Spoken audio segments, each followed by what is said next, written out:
On va parler bien sûr de ces élections européennes, mais tout d'abord un mot sur cette journée d'action des fonctionnaires, cette mobilisation.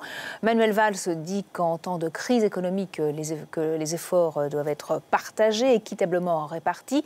Est-ce que vous pensez donc que les fonctionnaires doivent eux aussi contribuer à l'effort national? Je pense qu'aucun travailleur, aucun chômeur, aucun salarié ne doit encore être volé. Voilà, parce que c'est ça depuis le début de cette crise, écoutez. Hein, les sacrifices, ça c'est sûr qu'il y en a eu. Ça a été effectivement le monde du travail qui a été condamné au chômage. Ça a été déjà des salaires qui sont bloqués, qui n'augmentent pas en même temps que l'inflation. Ça a été ces retraites qui ont été rognées.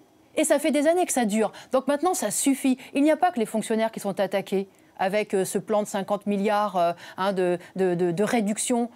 Non, c'est toutes les classes populaires qui sont attaquées. Et si on n'est pas attaqué par le gel de son salaire, on le sera parce que ce seront les pensions qui seront gelées, on le sera parce qu'il faudra payer plus cher pour se faire soigner, parce que, voilà, on va nous prendre de l'argent par tous les bouts. Et la réalité, c'est que ça suffit, ça suffit. Moi, j'ai entendu effectivement Madame Lebranchu nous expliquer qu'il faut attendre le retour de la croissance, mais excusez-moi, mais la croissance des profits, elle est de retour.